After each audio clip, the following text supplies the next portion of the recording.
Well, What's up, Tim? hey, Junior, how are you? Hey, Kristina. Hey, Professor Gary.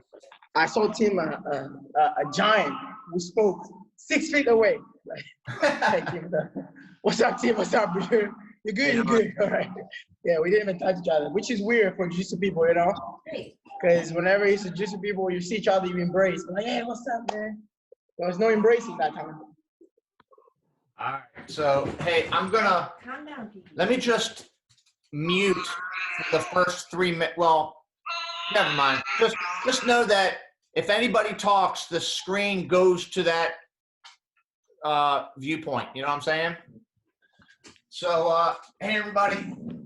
Welcome to Gary Baltimore Martial Arts. We're with Professor Kristina and Junior, and it's Tuesday Jiu-Jitsu time. It's Tuesday, right? All right. So actually, Danielle and I were practicing just a little while ago, and she hurt her back real bad. So Who hurt my back? Her back is hurt really bad. So my plan is scrapped. So I have a backup plan, and what I want to do is piggyback on top of a technique that Junior did earlier. It's in our group right now. It's the bus driver, or the bus, I call it the steering wheel pass. That's what I've always called it. Big wheel, bus driver. Show sort of like my version of that is because it's real easy. It's very easy. In fact, any technique that's so easy that you can watch it and just go to the mat and do it right away is an awesome technique. I mean, well, it's not always an awesome technique. It's got to work. And for techniques like that, if you go to Jit's-Easy and you look for what's called hacks, jiu-jitsu hacks, hacks are techniques that are so easy you can look, watch, and go and do. All right? So I think this is one of those techniques, okay? So I don't know what Danielle can do, but we'll see. So come this way. All right. So, all right, am I in the camera? Okay, good. So we have a situation where somebody's playing seated guard, and I'm approaching. All right. So what I'm looking for is this grip right here. I want this grip right here. Of course, I have to go into her weapons. I have to go into her grips. I risk her, pulling guard, all that, right? So, you know what? This is a condition. This is something that I need. Now, sometimes what I'll do, can you handle it? What are you doing? Last time I did this, I punched in her nose. Sometimes what I'll do is I'll smack people in their head like this, and as they come up, I get the grip that I want. All right? It's a little like cheat, all right? So once I get this, and I get a hold of this grip right here, spin a little bit so everybody can see, right? I get a hold of this right here. What I want to do is I want to like give her a little energy so she rides up on her butt cheek. You guys see that like that? I don't know if you can you see her feet off the ground? All right, good. Stay right there. So when she's like this, she can spin real easy, right? But when her feet are on the ground, she doesn't spin so easy. So once I get my grips, and I'm careful not to, get swept, I give her a little energy so she's on that butt cheek. Now, once she's on that butt cheek, it's like a gust of wind. Just a little bit of wind can blow her over just like this. All right, you guys see that? So just that little detail, just that little push, turn, and of course, passing's easy from that point, right? Now, you guys can always go and rewind and watch that later. But I also, sometimes if they're onto you, and they know what you're planning, okay? Because once you get them, fool me once, shame on you. Fool me twice, shame on me. You guys know that old adage? So if you try to do this again, they're looking for it. So I go this, right? And you go the other way. Very easy technique. I mean, if you're watching that, you could probably say, you know what? Next time I'm on the mat, I'm going to do it. Just remember that you just don't go in and just spear people from here. What you have to do is you have to push them onto their butt cheek. just get them onto their butt cheek. And I won't just stand here. I'll also go in that direction where I'm also trying to pass. So that's my backup plan for today. I had planned on doing lapel guard, but my partner's hurt. She's not showing it, but she's actually hurt. I put all of them in a little box. When I found So out, next week, or next time that she's healthy, maybe we'll do some lapel guard. So I'm going to hand it over to Professor Kristina and Junior. So I'll go on the movie first. Oh, okay, one second. Read it all the time. Can you hear me? Okay. Yeah, we're good Yeah. now. Okay, and then just FYI for anyone that's watching, if you could mute your side, so then that way it doesn't keep scrolling over like Eduardo. We keep seeing you sitting there. Like, Eduardo, mute your I side. don't know if he knows. I don't think he knows. Okay, so You're first. I'll be first. All right, so this is probably one of the fundamental ways of passing, pressure passing, of course, double under passing. So I remember when I was a lower belt, I had a really, really hard time using this pass because I didn't really understand the details. I didn't understand how it worked. And I'm like, oh, this is probably something that only works for if you're a big guy, right? If you're a big, strong person, then you can get this pass. And I didn't really understand how it worked. And then through the years, I was able to break it down and then really understand how to work it. And I find that it's actually like really, really successful for me personally. Doesn't matter if I'm doing it on someone my size or if I'm doing it on someone bigger than me. Actually, if they're bigger than me, it's even worse because there's just more weight on them. So hopefully you guys will like it. So let's have you in this direction. Yeah. Okay, so coming in from this direction here, if I came from a position where I just broke open the closed guard, doesn't matter if it was down here, if it was breaking open the closed guard this way, or if I stood up, doesn't matter. We're here, right? So I want to make sure that I keep my elbows in. I don't want to be wide, elbows in. And now I can go ahead and bring both my arms underneath, and right away I can grab. If I can't grab my hands right away, clasp it to him. If I can't clasp right away, that's fine. I can always grab the belt, right? The thing is what if I grab the belt, he's always going to be keeping his legs heavy. If he keeps his legs heavy, open your knees wide, and yes, there you go. This is where I can't do it because look how his legs are very heavy on my elbow. So the reason why we want our hands here is because now we can get the leg on top of the shoulder where they are loaded. If he keeps the legs wide and heavy, look how it breaks that apart. So if I can't get to this, I can always use the side. But again, I have to make sure that I can shrug up and shrug up so that I have both of his legs on top of my shoulder, okay? And then I can get this grip again if I need to. Now I need to be very, very tight. And I don't want to just walk into him because if I just walk into him, he's also going to be pushing his legs away. And yeah, and then he'll end up sliding. So what I would like is I want to pull him into me, almost like I'm trying to give him a Heimlich maneuver, okay? And then when I'm doing this, now I can get my knees underneath, right? Right? So I'm pulling him in. Look how I'm pinching my elbows down. I'm maneuver in, and I just bring my knees underneath here. This is really important because I need a ramp, right? For as long as his hips are on top of my legs, it's going to be very hard for him to use his guard, right? He wants his hips down here in order for him to use like hip escapes and anything like that.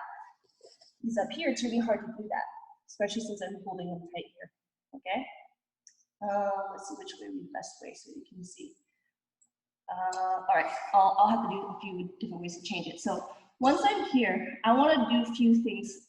I want to make sure that my hand gets to his collar. The thing is right now, he's very far from me, right? And I can't reach it. So I can use the hand that's here to open and pass. Makes it really easy for me to do that, right? If I can get it right away, it's great, but it's not going to be that tight, and I actually want to get higher up close to his neck. So I can always use one hand to open and pass to the other. Thumb in, not forefingers in, thumb in, okay? Thumb in. Okay. Now that I'm here, turn again. There's a lot of details, right? Now that here, I pass. I want this hand to go down. So I can either keep controlling here on the lapel, or sorry, yeah, the lapel, or where my preferred is, going to the side of the pant, right here. Because now I can lift. And when I lift, I can also now keep my knee underneath his hips here. Because he's elevated here, it's going to be very hard. There's a lot of pressure here. Okay, that's good in there. Okay, here. And I'm dropping my elbow. I'll put this down. This elbow here is dropping. Okay, and not nice here. My head stays close to the back of his leg here. And again, I'm keeping this very tight to me. Right? I don't want him to be able to turn or get his hips anywhere. I also don't want him to be able to back roll, try to back roll. You can't back roll because I have this here on the collar, and I have his hips secured here. And again, I have my knees into him, kind of like a kickstand on a bicycle. Knee in, foot out. If it's the opposite way, if he drops his hips, my leg will also drop, so it's not secure. Here, if he tries dropping his hips onto my leg, he cannot, okay, because it's supported. Now from here, all I need to do is I just need to sprawl, okay? Now we're gonna angle out this way. Done. By sprawling, all I need to do is this leg is gonna hip, it's gonna go down the ground. And I just keep dropping pressure.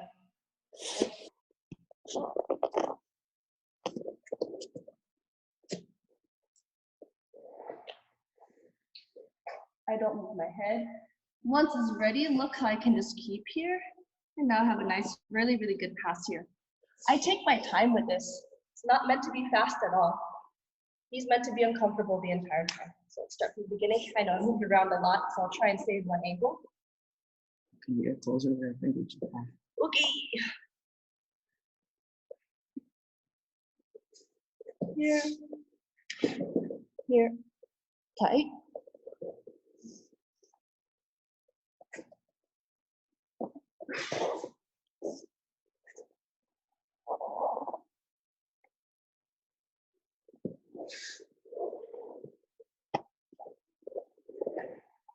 I like doing this one in particular to either bigger guys or people who are very, very flexible, very small, flexible guard players. This is really, really uncomfortable for them. So if it's working on someone who's flexible, then you know it's gonna work. If it's working on someone who's bigger and stronger, you know it's gonna work. So you wanna try it with different body types. And again, you're gonna have to really find where to apply the right pressure and where your grips are going to be. Because if you have one thing wrong, or if you try to rush it, it's not going to be as effective. I hope you like it.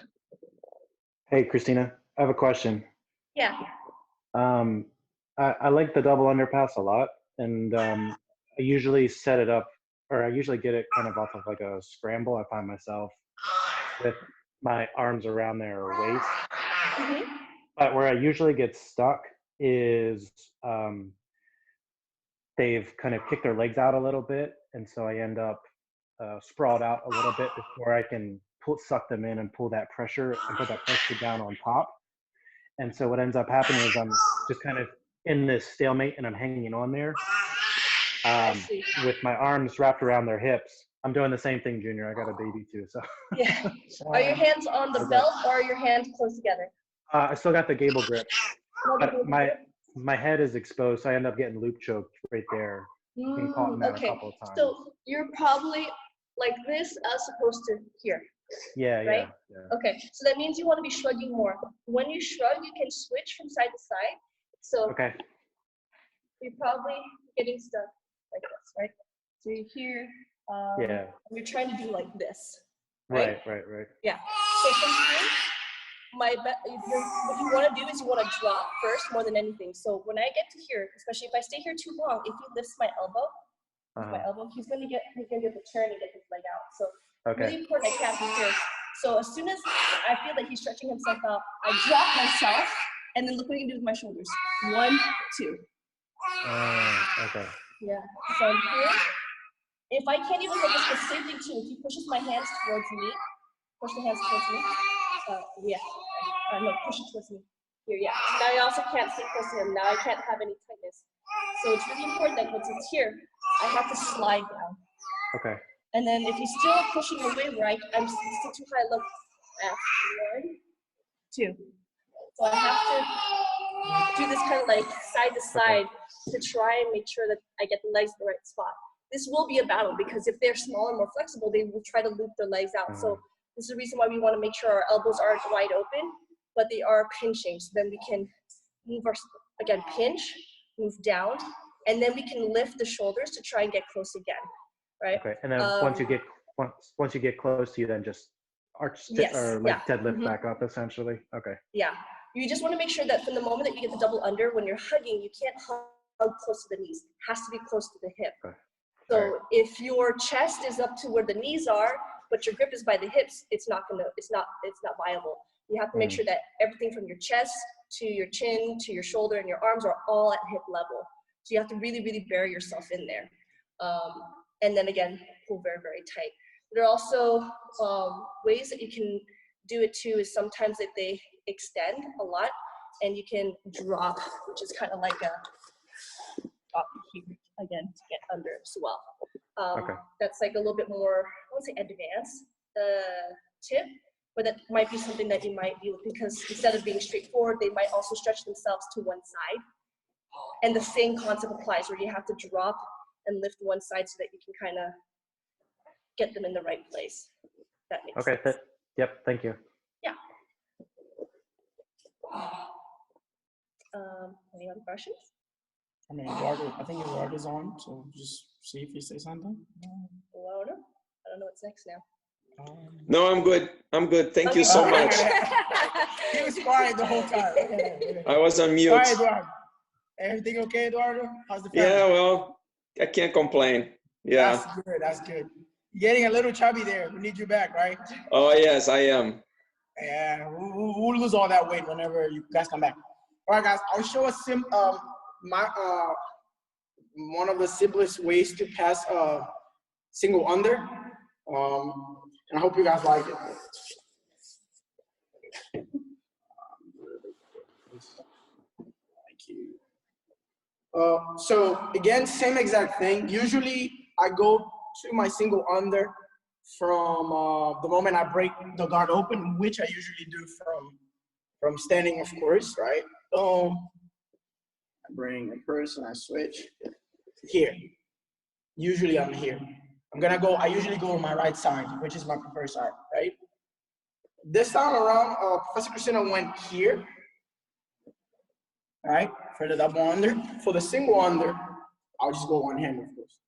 I'll go here, and my other hand will hold on the kneecap, all right? So once I'm ready, I'm gonna go here, hold, and kneecap down here, all right? I bring the knee to the mat, and I straighten my arm. I make sure it's pinned down on the mat. It's pretty easy if the person doesn't react the way they have to react to pass the single under. I usually take my knees off the mat and I start driving my shoulder to the side where my hand is. All right, but the difference on this single under that I want to show, it's a little detail that I do, is when I'm passing and it's like, Professor, like there you go. Either she will stiff arm me or she's super flexible and I'm not able to keep going. So in this sense, I will go the other side, all right? So the leg that is here, I'm gonna move it on the mat here, all right? And I'll jump to the other side. So as I'm passing and the person is stiff arm, I'll bring it to where I am now. I'll bring the leg towards me, and I'll jump the other side, all right?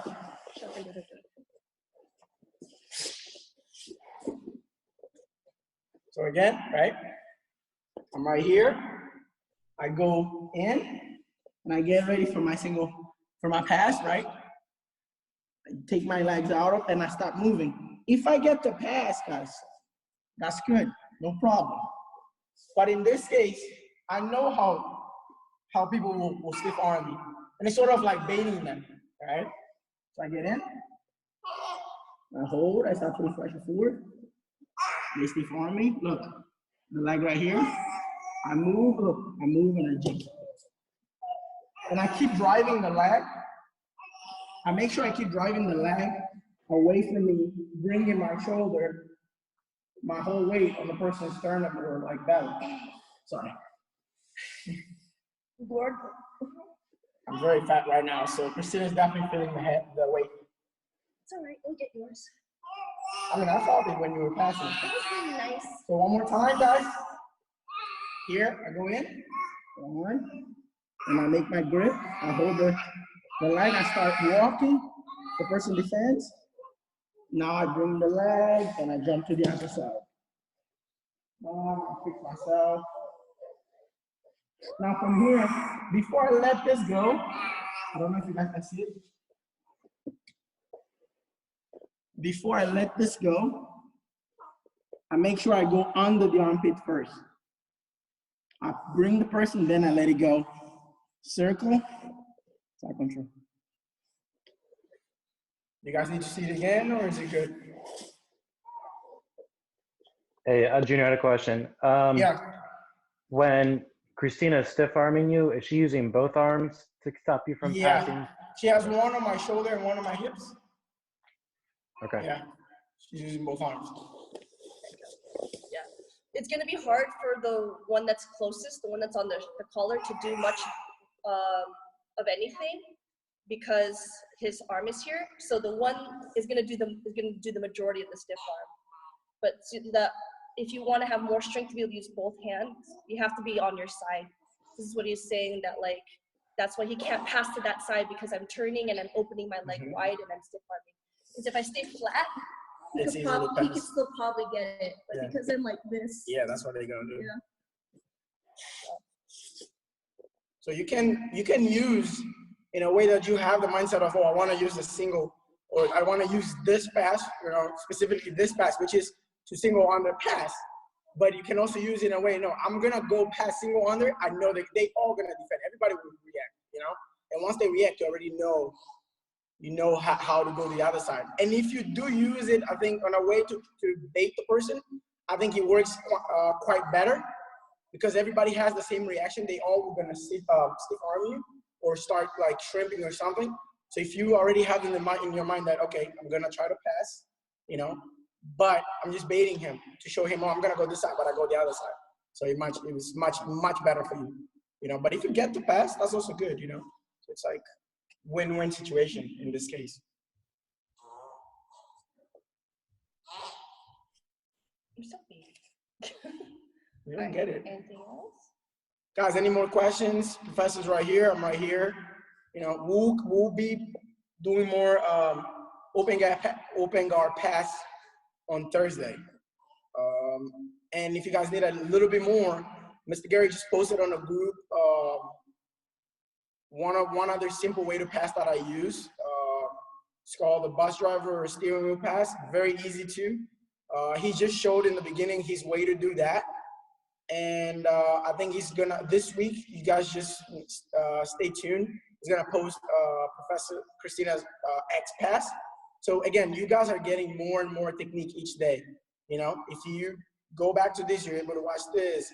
Tomorrow, maybe you get another technique, or Wednesday. If not, you wait for us on Thursday. Professor Kristina will be here with me at the same time. And we will be here to answer all the questions. We're gonna show more technique and stuff like that. And also, any videos that we're recording are preserved on the website. If you go to the online classes tab at the top, you'll see, not everything since the beginning, but most everything that we've been filming. It'll all be there and will live there. So you can always go back. It's titled. You just look, click, and watch. And you don't need Facebook for that. You just go right to that website, click a link, and watch. Obviously, if you're on Facebook, it's easy. You gotta tell them. Yeah, this is actually streaming there now in the group. I don't know if Mike or Tim. So we don't need to... Tim, are you in that group yet?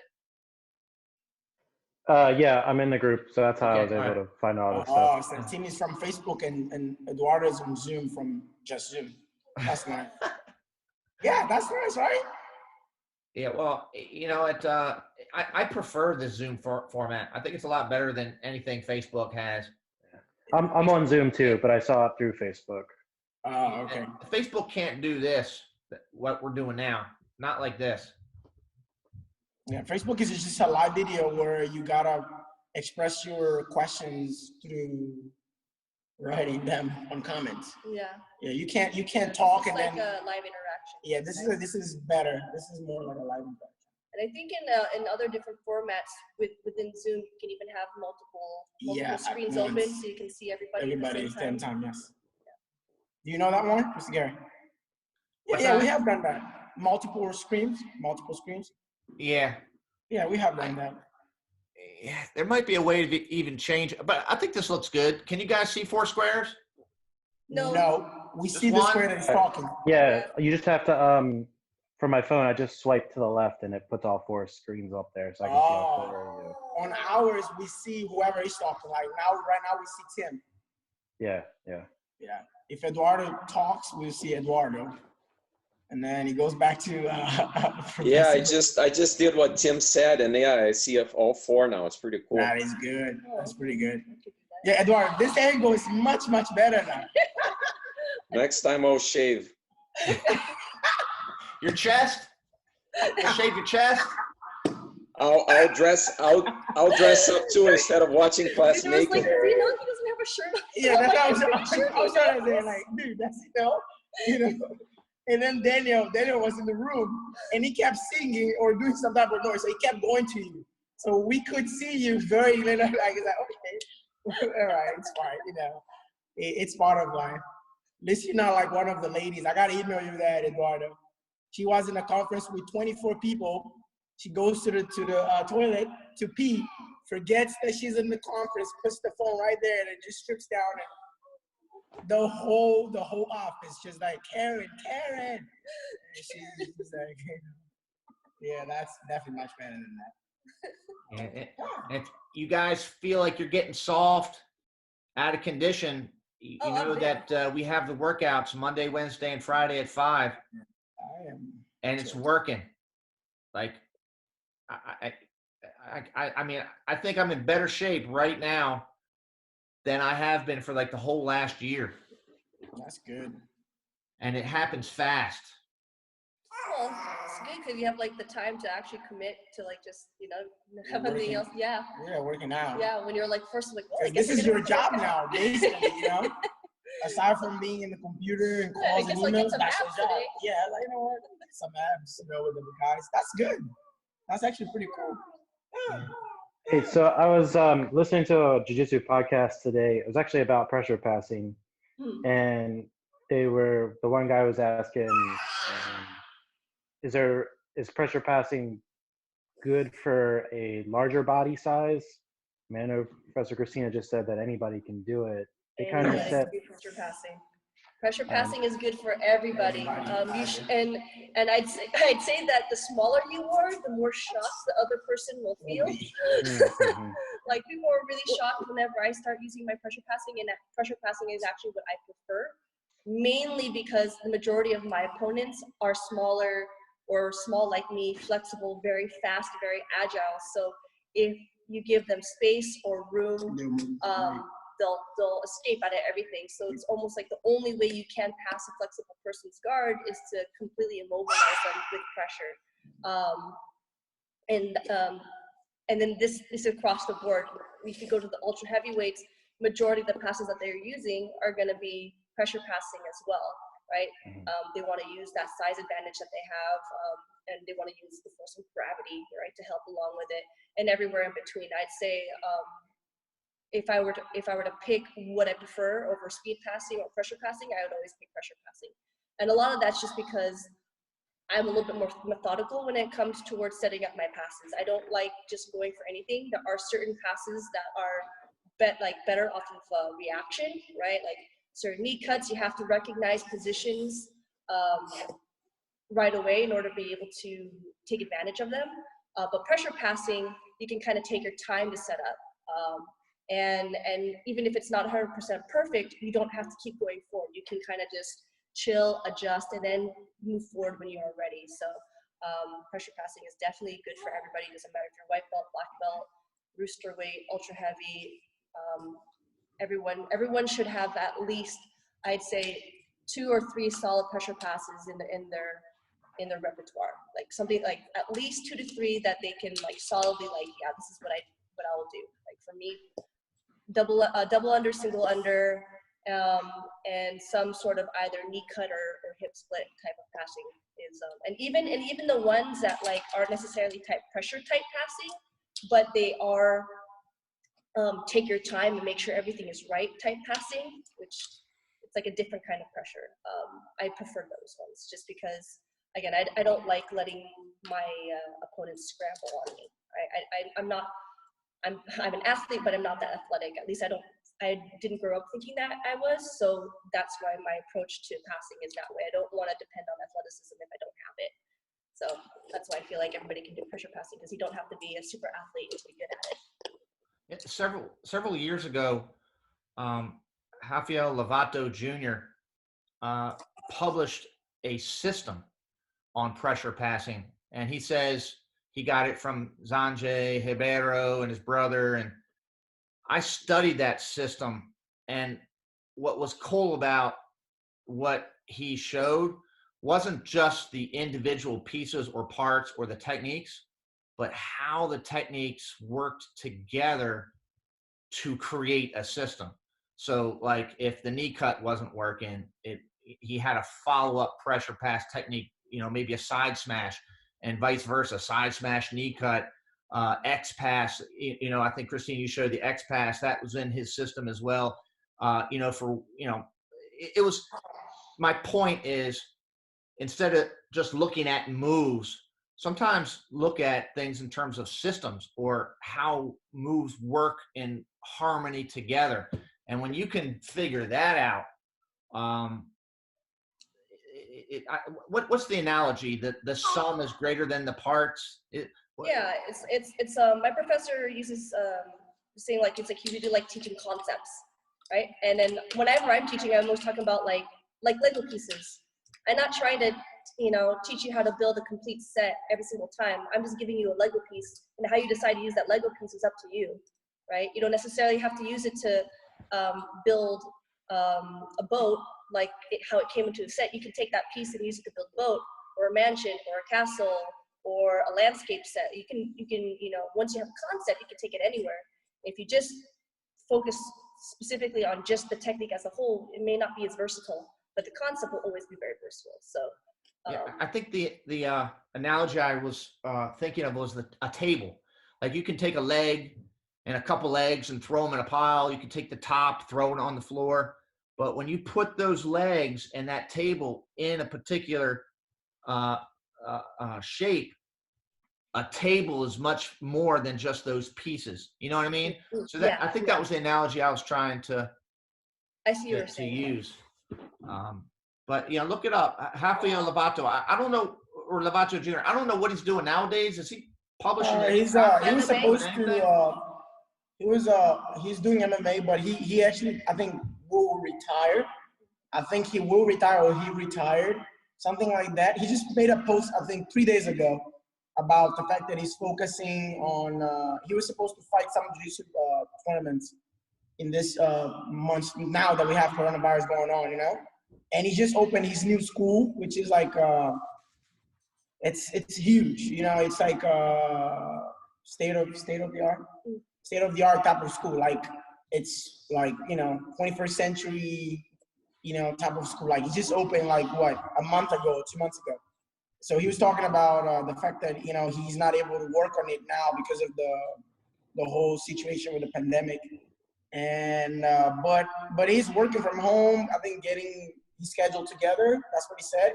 And I think recording some DVDs, doing what we're doing right now, teaching online to his students. And I think that's pretty much what he's doing. But yeah, you should just go check his Instagram or Facebook. He has been fighting MMA, but I think he has some type of problem on his brain. So he won't. I think he's better now, but I think he's gonna retire from MMA. Yeah, I think he's gonna retire. Does the single under and the double under connect the way like a single leg and a double leg connect? Yes. Yeah. A lot of the times I'll go for a double under, and then sometimes they slip one leg out, and then I'll switch to a single under. And then the single under, like how Junior showed, single under can be used to either side. So it's really important that you practice both sides on that one. But yeah, commonly I'll show you is that sometimes I'm going for a double under, right? And I get to here, And maybe he drops us to one side, he does this, yeah, right? And I'm unable.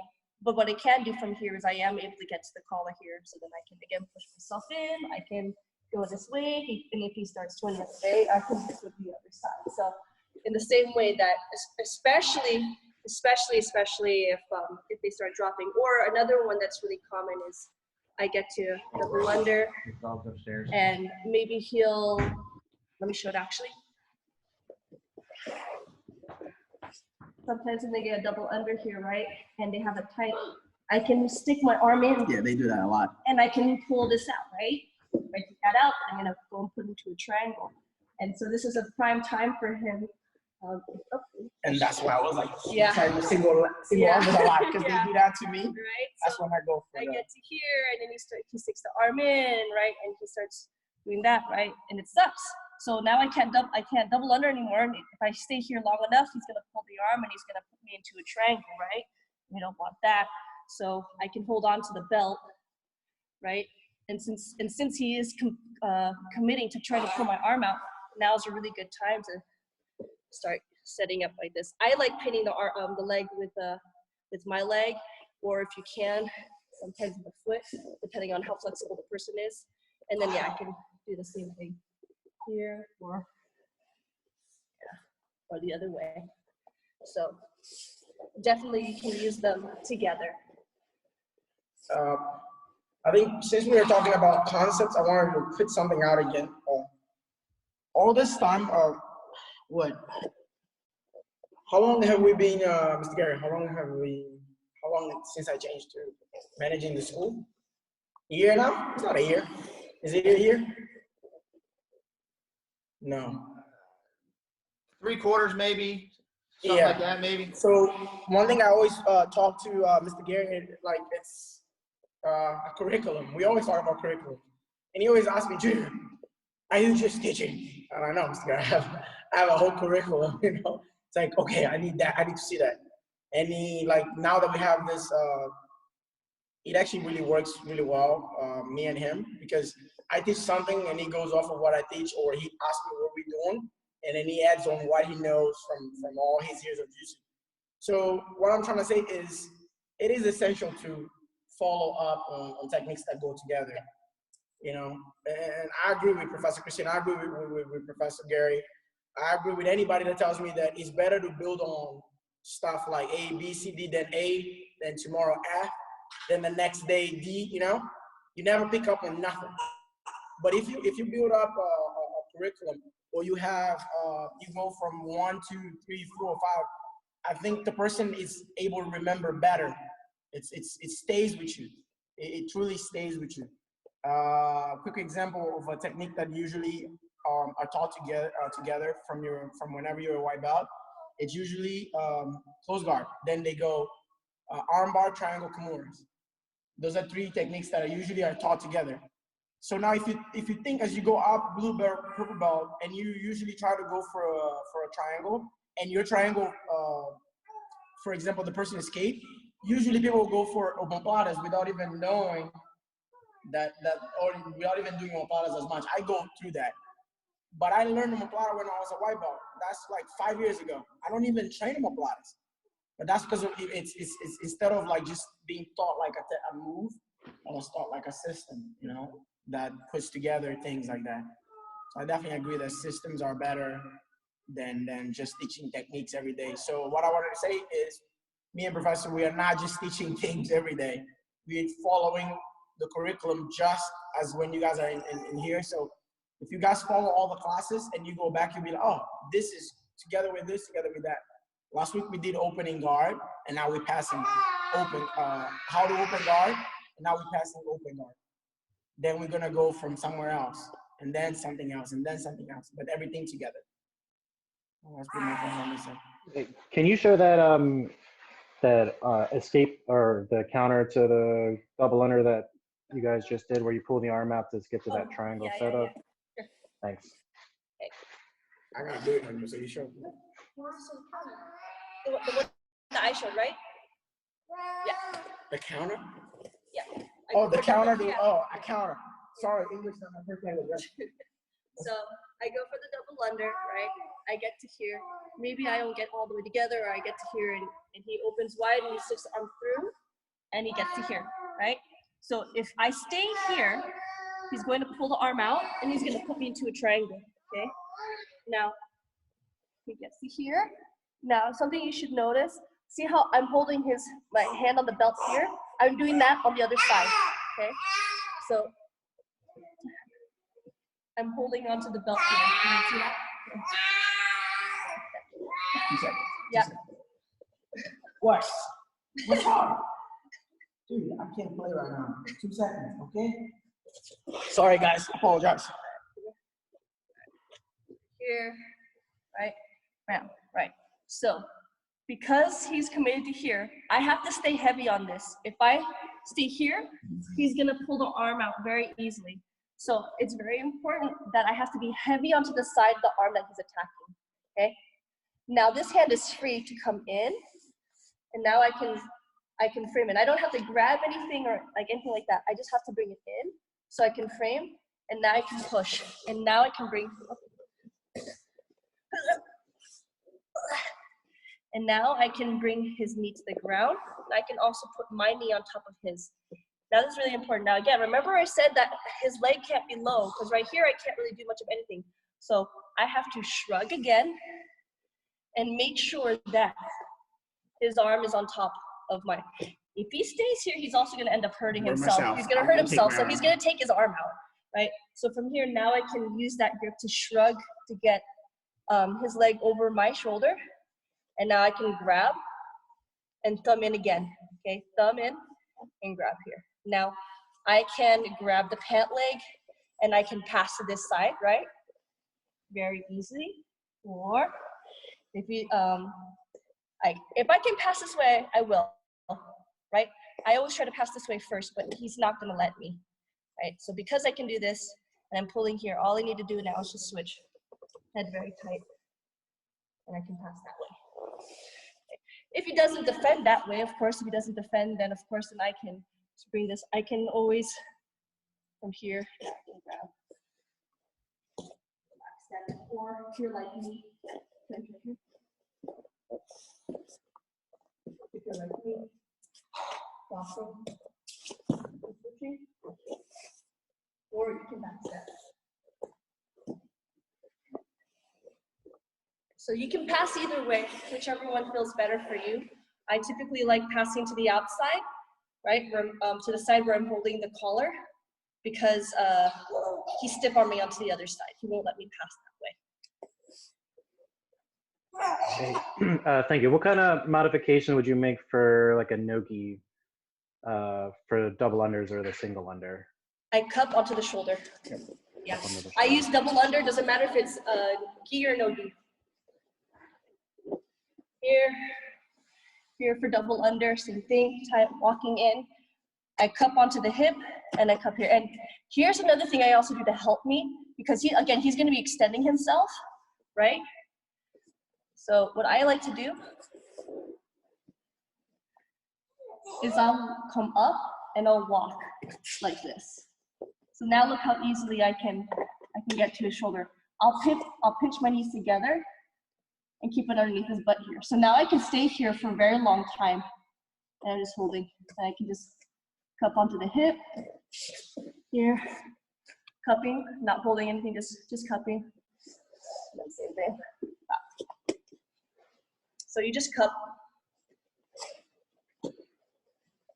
People don't like it when I do this pass. It's not fun at all. And it doesn't matter if they're big guys, they really don't like it. It's usually easier and faster to pass the big guys because they don't like being inverted. They don't like all that weight on them.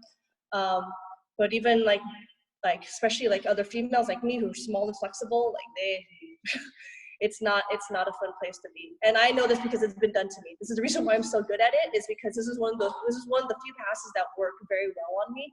I'm like, oh crap, if it's working on me, it probably works on a lot of other people too, so I should probably do it. That's how you do Yeah. That's the best way to do it. Yeah. It's the only one that really works. Yeah, but it's hard getting there. Professor, Yeah. quick question. Do you use much the over-under? Over, under. that Like, that Bernardo Faria made famous? Oh yeah. which one? I mean, he didn't create it, but he made it famous, but for using it to pass, Leandro Lo or. Oh yeah. Yeah, this is one of my favorite pressure passes too. This is like one of my high percentage pressure passes, in particular because I pass to the side that most people don't think I'm going to pass to, right? If I'm on top, most of the time people pass to The last one. to like my left side, my opponent's right side, but my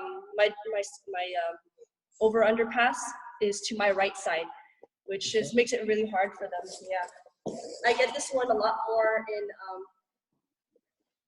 in like nogi, so I'll be here, and when I get to, it's like turn.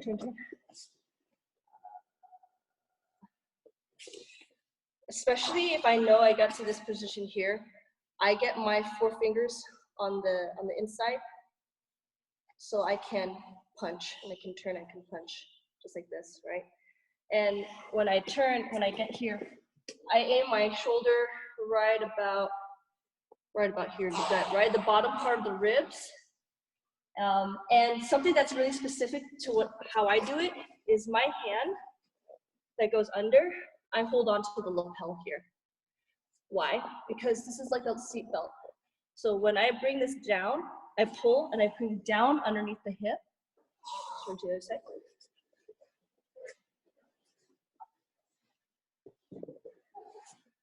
I pull down, out and down underneath the hip here. So why this sucks is because now he can't turn his hip away, right? So now when I get this grip here on the pant leg, either inside or outside, whatever I can get, right? I make sure I stay here and I'm on my toes and I'm driving. So if he tries turning onto his side, try to hip escape, yeah, he cannot. Most likely he will try. I have to keep my head turning this way here too, and I just keep stiff arming, and I just keep this tight here. Again, it's not open here, it's down. And when I'm ready, when I pass, I go in, and I bring my leg underneath here. So I kind of come up into a leg drag. I don't just pass this way because I don't want to be far where he can turn on his side, or maybe I might slip off, right? So I pass this way here. And I stay very tight again. This is pinching down the hip, and I'm here. And I'm still using my toes to drive in, right? And then when I feel that it's done, then I can let go of the leg and hug the head. This is the last one to let go, because again, I can control his hip. This prevents him from, if it's loose, he can turn his hip out, right?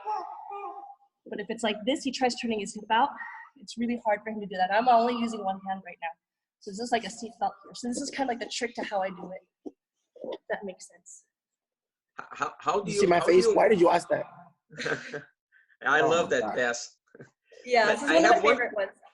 I have one question. How do you grab that the lapel cross like you did? Like, is there a little detail? Sometimes when you have that arm there, it's kind of tough to grab the lapel. I've seen fighters even using their mouth to like grab with the teeth and then. Yep. Yeah, I'll do that.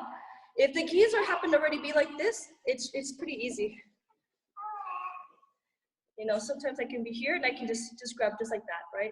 And then I can do this and I can pull down, right?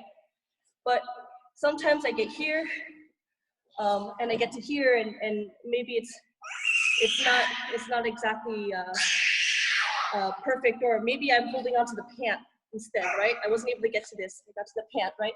I got to this. He opened his leg really wide, and I had to get this pant here. This isn't good right here, so it's not good. So yeah. Sometimes I even just get just the tip of here, just a little bit, and then I pull and I adjust. Pull, adjust, and then I can go again, right? So, and if it's not available, right? Maybe the gi is open, and then you can always use this side here too. It's not as strong.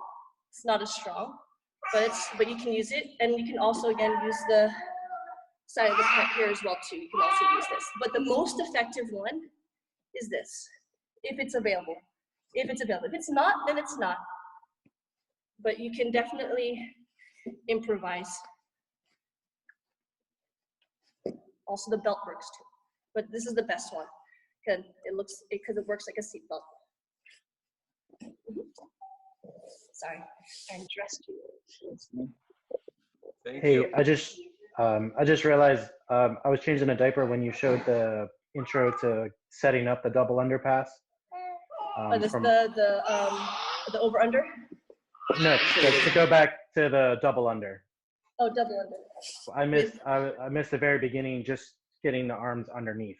If you do Okay, yeah. one at a time, yeah. Okay. Don't fall from this chair, dude. Stop it. It's recorded. So if you go to the website, you'll be able Oh, okay, yeah. I can go back and look. Thanks. Yeah. Yeah, that's probably better. it won't be there like right away. Yeah. I forgot. And also it will be there right away in the Facebook page. Okay. Yeah, you can just go to Facebook. Yeah, go to Facebook. It'll be there. But Eduardo, if you want to watch anything or any of this later, go to the website. Okay. Okay. Oh, yeah. Thanks. One thing I didn't add when I taught it was the walking forward to stack them. Again, I'm trying to get their knees all the way to their face. So the more that they're stacked, the more pressure it's going to be and the more uncomfortable it's going to be. And also that means the less strength that I have to use. I use my knees a lot to help prop them in the right position so I can lean forward. So I start low and then I walk their knees in towards their face. So their hips have to be high and their knees low, like tipping this way. It can't be the knees in their chest, but their hips are still low. It can't be like this. You have to try to make this angle with their hips being here and then their knees being down on the other side. So this is the ideal to make it easier for you to get to that lapel. You know, a big, strong guy like you, Tim, I remember seeing Hicks and Gracie once lift somebody up into a turtle position and then attack the top. You know, so like, you know, big, strong guy like you might be able to do something like that. You know, like if you just can't go left, you can't go right. They're pushing the hips, lift their butts up, dump them into a turtle and squash them from there. You know, that's a thought. But in that sense, really, it's really not strength, it's technique. Yeah. Anybody can do that. No, it makes Yeah, I'm really digging this pressure pass, especially for my body size. Yeah, it's good for everybody, and like I said, like a lot of the pressure passes they all have some sort of like, I'd say like a lot of the old school guys, they wrote the book. I want to say that old school jiu-jitsu, they wrote the book on what it is to pressure pass, because I mean, old school jiu-jitsu was mean. Old jiu-jitsu. Yeah, like they thought that you gotta make the guy most uncomfortable possible. Old school jiu-jitsu was like, it may not have been the prettiest, but dang, it was effective and it was brutal. And like, I mean, that was the culture back then, which was, you know, like you get better by training harder, and you get your butt whooped in training every single day. And so they really just learned to just grind it out. So a lot of that, the concepts of just like take your time and just grind it out, you know, again, the technical part of that being a small person means like you don't have to be big and strong to have that same effect.